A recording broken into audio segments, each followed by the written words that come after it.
राधे राधे। आप सभी का स्वागत है देवताओं की कहानी में। आज हम सब श्री दुर्गा सप्तशती की प्रथम अध्याय सुनेंगे। तो आइए शुरू करते हैं। प्रथम चरित्र के ब्रह्मा ऋषि, महाकाली देवता, गायत्री छंद, नंदा शक्ति, रक्तदंतिका बीज, अग्नि तत्व और ऋग्वेद स्वरूप है। श्री महाकाली देवता की प्रसन्नता के लिए प्रथम चरित्र के जप में विनियोग किया जाता है। भगवान विष्णु के सो जाने पर मधु और कैटव को मारने के लिए कमल जन्मा ब्रह्मा जी ने जिनका सत्वन किया था, उन महाकाली देवी का मैं सेवन करता हूँ। वे अपने 10 हाथों में खड्ग, चक्र, गदा, बाण, धनुष, पारिक, सूल, भुशुंडी, मस्तक और शंख धारण करती हैं। उनके 3 नेत्र हैं। वे समस्त अंगों में दिव्य आभूषणों से विभूषित हैं। उनके शरीर की कांति नीलमणि के समान है तथा वे 10 मुख और 10 पैरों से युक्त हैं।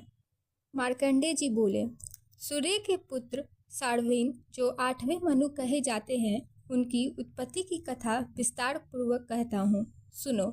सूर्य कुमार महाभाग सार्वभौम भगवती महामाया के अनुग्रह से जिस प्रकार मनवंतर के स्वामी हुए, वही प्रसंग सुनाता हूँ। पूर्व काल की बात है। स्वारोचिस मनवंतर में सूरत नाम के एक राजा थे जो चैत्र वंश में उत्पन्न हुए थे। उनका समस्त भूमंडल पर अधिकार था। वे प्रजा का अपने ओर से पुत्रों की भांति धर्मपूर्वक पालन करते थे। तो भी उस समय कौला विध्वंसी नाम के क्षत्रिय उनके शत्रु हो गए। राजा सूरत की दंडनीति बड़ी प्रबल थी। उनका शत्रुओं के साथ संग्राम हुआ। यद्यपि कौला विध्वंसी संख्या में कम थे, तो भी राजा सूरत युद्ध में उनसे परास्त हो गए। तब वे युद्ध भूमि से अपने नगर को लौट आए और केवल अपने देश के राजा होकर रहने लगे। किंतु वहाँ भी उन प्रबल शत्रुओं ने उस समय महाभाग राजा सूरत पर आक्रमण कर दिया। राजा का बल क्षीण हो चला था, इसलिए उनके दुष्ट, बलवान एवं दुरात्मा मंत्रियों ने वहाँ उनकी राजधानियों में भी राजकीय सेना और खजानों को हथिया लिया। सूरत का प्रभुत्व नष्ट हो चुका था, इसलिए वे शिकार खेलने के लिए घोड़े पर सवार हो वहाँ से अकेले एक घने जंगल में चले गए। वहाँ उन्होंने विप्रवर मेधा मुनि का आश्रम देखा, जहाँ कितने ही हिंसक जीव परम शांत भाव से रहते थे। मुनि के बहुत से शिष्य उस वन की शोभा बढ़ा रहे थे। वहाँ जाने पर मुनि ने उनका सत्कार किया और वे उन मुनि श्रेष्ठ के आश्रम पर इधर उधर विचरते हुए कुछ काल तक रहे। फिर ममता से आकृष्ट होकर वहाँ इस प्रकार चिंता करने लगे, पूर्व काल में मेरे पूर्वजनों जिसका पालन किया करते थे, वही नगर आज मुझसे रहित है। पता नहीं मेरे दुराचारी भृत्यगण उसकी धर्मपूर्वक रक्षा करते हैं या नहीं। जो सदा मद की वर्षा करने वाला और सुरवीर था, वह मेरा प्रधान हाथी अब शत्रुओं के अधीन होकर न जाने किन भोगों को भोगता होगा। जो लोग मेरी कृपा, धन और भोजन पाने से सदा मेरे पीछे पीछे चलते थे, वे निश्चय ही अब दूसरे राजाओं के अनुसरण करते होंगे। उन अव्यापीय लोगों के द्वारा सदा खर्च होते रहने के कारण अत्यंत कष्ट से जमा किया हुआ मेरा वह खजाना खाली हो जाएगा। ये तथा और भी कई बातें राजा सूरत निरंतर सोचते रहते थे। एक दिन उन्होंने वहाँ विप्रवर मेधा के आश्रम के निकट एक वैश्य को देखा और उससे पूछा, भाई तुम कौन हो? यहाँ तुम्हारे आने का क्या कारण है? तुम क्यों शोकग्रस्त और अनमने से दिखाई देते हो? राजा सूरत का यह प्रेम पूर्वक कहा हुआ वचन सुनकर वैश्य ने विनती भाव से उन्हें प्रणाम करके कहा, राजन, मैं धनियों के कुल में उत्पन्न एक वैश्य हूँ। मेरा नाम समाधि है। मेरे दुष्ट स्त्री पुत्रों ने धन के लोभ से मुझे घर से बाहर निकाल दिया है।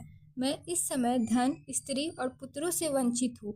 मेरे विश्वसनीय बंधुओं ने मेरा ही धन लेकर मुझे दूर कर दिया है, इसलिए दुखी होकर मैं वन में चला आया हूँ। यहाँ रहकर मैं इस बात को नहीं जानता कि मेरे पुत्रों की, स्त्री की और स्वजनों की कुशल है या नहीं। इस समय घर में वे कुशल से रहते हैं अथवा उन्हें कोई कष्ट है। वे मेरे पुत्र कैसे हैं? क्या वे सदाचारी हैं अथवा दुराचारी हो गए हैं? तब राजा ने पूछा, जिन लोभी स्त्री पुत्र आदि ने धन के कारण तुम्हें घर से निकाल दिया, उनके प्रति तुम्हारे चित्त में इतना स्नेह का बंधन क्यों है? तब वैश्य बोला, आप मेरे विषय में जैसी बात कहते हैं वह सब ठीक है, किंतु क्या करूं, मेरा मन निष्ठुरता नहीं धारण करता। जिन्होंने धन के लोभ में पड़कर पिता के प्रति स्नेह, पति के प्रति प्रेम तथा आत्मजन के प्रति अनुराग को तिलांजलि दे मुझे घर से निकाल दिया, उन्हीं के प्रति मेरे हृदय में इतना स्नेह है। महामते, गुणहीन बंधुओं के प्रति भी जो मेरा चित्त इस प्रकार प्रेममग्न हो रहा है, यह क्या है? इस बात को मैं जानकर भी नहीं जान पाता। उनके लिए मैं लंबी सांसें ले रहा हूँ और मेरे हृदय अत्यंत दुखित हो रहा है।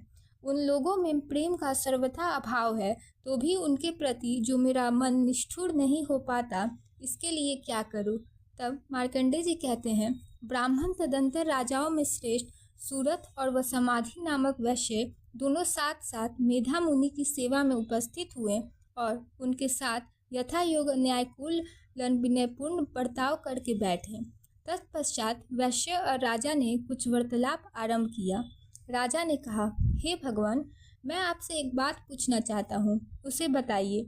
मेरा चित्त अपने अधीन न होने के कारण वह बात मेरे मन को बहुत दुख देता है। जो राज्य मेरे हाथ से चला गया है, उसमें और उसके संपूर्ण अंगों में मेरी ममता बनी हुई है। मुनि श्रेष्ठ, यह जानते हुए भी कि वह अब मेरा नहीं है, अज्ञान की भांति मुझे उसके लिए दुख होता है। यह क्या है? इधर वह वैसे भी घर से अपमानित होकर आया है। इसके पुत्र, स्त्री और भृत्यों ने इसे छोड़ दिया है। स्वजनों ने भी इसका परित्याग कर दिया है, तो भी यह उनके प्रति अत्यंत हार्दिक स्नेह रखता है। इस प्रकार यह तथा मैं दोनों ही बहुत दुखी हैं, जिसमें प्रत्यक्ष दोष देखा गया है। उस विषय के लिए भी हमारे मन में ममता जनित आकर्षण पैदा हो रहा है। महाभाग, हम दोनों समझदार हैं, तो भी हमें जो मोह पैदा हुआ है, यह क्या है? विवेक शून्य पुरुष की भांति मुझमें और इसमें भी यह मूढ़ता प्रत्यक्ष दिखाई देती है। तब ऋषि बोले, महाभाग, विषय मार्ग का ज्ञान सब जीवों को है। इसी प्रकार विषय भी सबके लिए अलग अलग है। कुछ प्राणी दिन में नहीं देखते और दूसरे रात में नहीं देखते, तथा कुछ जीव ऐसे हैं जो दिन और रात्रि में भी बराबर ही देखते हैं। यह ठीक है कि मनुष्य समझदार होते हैं, किंतु केवल वे ही ऐसे नहीं होते। पशु, पक्षी और मृग आदि सभी प्राणी समझदार होते हैं। मनुष्य की समझ भी वैसी ही होती है जैसी उन मृग और पक्षियों की होती है, तथा जैसी मनुष्य की होती है वैसे ही उन मृग, पक्षी आदि की भी होती है। यह तथा अन्य बातें भी प्रायः दोनों में समान ही है। समझ होने पर भी इन पक्षियों को तो देखो, वे स्वयं भूख से पीड़ित होते हुए भी मोहवश बच्चों की चोंच में कितने चाव से अन्न के दाने डाल रहे हैं। नरश्रेष्ठ, क्या तुम नहीं देखते कि ये मनुष्य समझदार होते हुए भी लोभवश अपने किए हुए उपकार का बदला पाने के लिए पुत्रों की अभिलाषा करते हैं? यद्यपि उन सब में समझ की कमी नहीं है, तथापि वे संसार की स्थिति बनाए रखने वाले भगवती महामाया के प्रभाव द्वारा ममतामय भौरे से युक्त मोह के गहरे गर्त में गिराए गए हैं। इसलिए इसमें आश्चर्य नहीं करना चाहिए। जगदीश्वर भगवान विष्णु की योग निद्रा स्वरूप जो भगवती महामाया है, उन्हीं से यह जगत मोहित हो रहा है। वे भगवती महामाया देवी ज्ञानियों के भी चित्त को बलपूर्वक खींचकर मोह में डाल देती हैं। वे ही इस संपूर्ण चराचर जगत की सृष्टि करती हैं, तथा वे ही प्रसन्न होने पर मनुष्य को मुक्ति के लिए वरदान देती हैं। वे ही परा विद्या, संसार बंधन और मोक्ष की हेतुभूता सनातनी देवी तथा संपूर्ण ईश्वरों की भी अधीश्वरी है। तब राजा ने पूछा, भगवान, जिन्हें आप महामाया कहते हैं, वे देवी कौन है? ब्राह्मण, उनका आविर्भाव कैसे हुआ तथा उनके चरित्र कौन कौन है? ब्रह्मावेताओं में श्रेष्ठ महर्षि उन देवी का जैसा प्रभाव हो, जैसा स्वरूप हो और जिस प्रकार प्रादुर्भाव हुआ हो, वह सब मैं आपके मुख से सुनना चाहता हूँ। तब ऋषि बोले, राजन, वास्तव में तो वे देवी नित्य स्वरूपा ही हैं। संपूर्ण जगत उन्हीं का रूप है तथा उन्होंने समस्त विश्व को व्याप्त कर रखा है, तथापि उनका प्राकट्य अनेक प्रकार से होता है। वह मुझसे सुनो। यद्यपि वे नित्य और अनजन्मा है, तथापि जब देवताओं का कार्य सिद्ध करने के लिए प्रकट होती हैं, उस समय लोक में उत्पन्न हुई कहलाती हैं। कल्प के अंत में जब संपूर्ण जगत एकावर्ण में निमग्न हो रहा था और सबके प्रभु भगवान विष्णु शेषनाग की सैया बिछाकर योग निद्रा के आश्रय ले सो रहे थे, उस समय उनके कानों की मैल से दो भयंकर असुर उत्पन्न हुए, जो मधु और कैटव के नाम से विख्यात थे। वे दोनों ने ब्रह्मा जी का वध करने को तैयार हो रहे थे। भगवान विष्णु के नाभि कमल में विराजमान प्रजापति ब्रह्मा जी ने जब उन दोनों भयानक असुरों को अपने पास आया और भगवान को सोया हुआ देखा, तब एकाग्रचित होकर उन्होंने भगवान विष्णु को जगाने के लिए उनके नेत्रों में निवास करने वाली योग निद्रा का सत्वन आरंभ किया, जो इस विश्व की अधीश्वरी, जगत को धारण करने वाली, संसार का पालन और संहार करने वाली तथा तेज स्वरूप भगवान विष्णु की अनुपम शक्ति है। उन्हीं भगवती निद्रा देवी की भगवान ब्रह्मा स्तुति करने लगे। ब्रह्मा जी ने कहा, हे देवी, तुम ही स्वाहा, तुम ही स्वधा और तुम ही वष्टकार हो। स्वर भी तुम्हारे ही स्वरूप है। तुम ही जीवनदायिनी सुधा हो।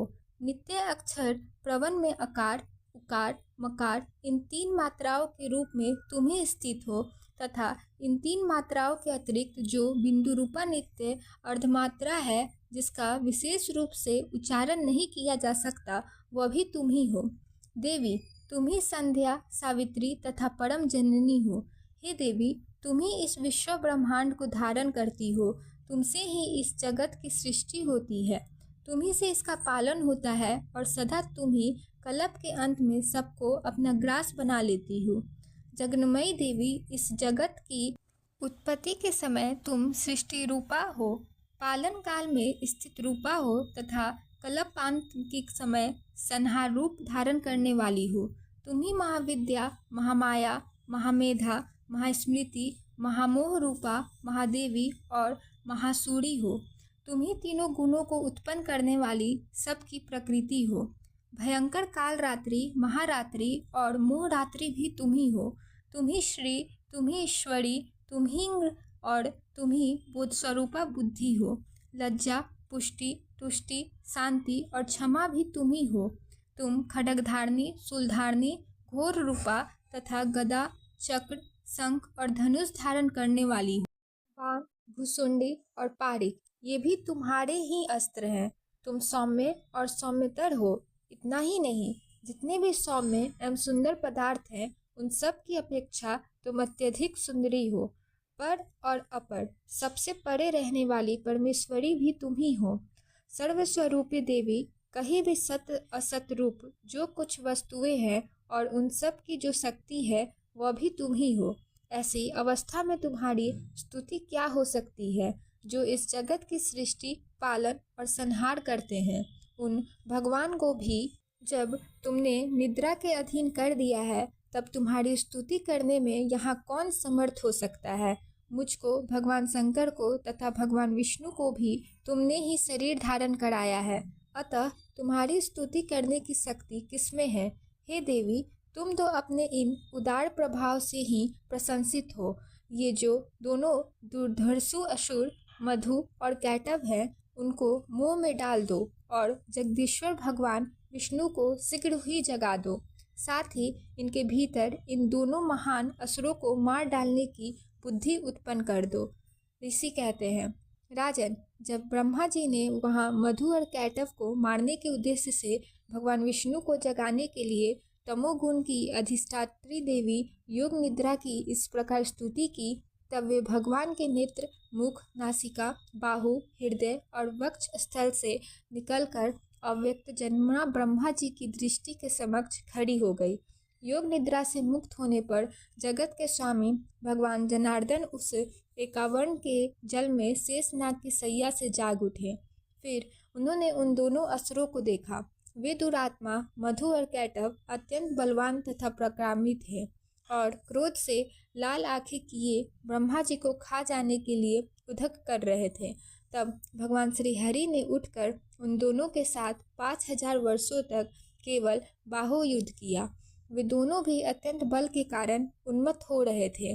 इधर महामाया ने भी उन्हें मुंह में डाल रखा था, इसलिए वे भगवान विष्णु से कहने लगे, हम तुम्हारी वीरता से संतुष्ट हैं, तुम हम लोगों से कोई वर मांगो। तब श्री भगवान बोले, यदि तुम दोनों मुझ पर प्रसन्न हो तो अब मेरे हाथ से मारे जाओ, बस इतना सा ही मैंने वर मांगा है, यहाँ दूसरे किसी वर से क्या लेना है। तब ऋषि कहते हैं, इस प्रकार धोखे में आ जाने पर जब उन्होंने संपूर्ण जगत में जल ही जल देखा, तब कमल नयन भगवान से कहा, जहाँ पृथ्वी जल में डूबी हुई न हो, जहाँ सूखा स्थान हो, वहीं हमारा वध करो।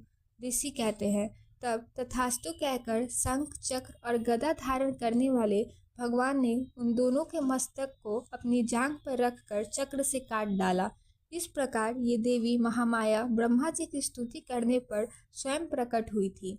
अब पुनः तुमसे उनके प्रभाव का वर्णन करता हूँ, वह सुनो। इस प्रकार श्री मार्कंडेय पुराण में सार्वनिक मनवंतर की कथा के अंतर्गत देवी महात्म्य में मधु कैटभ वध नामक पहला अध्याय पूरा हुआ। तो बोलिए माँ भवानी दुर्गा की जय।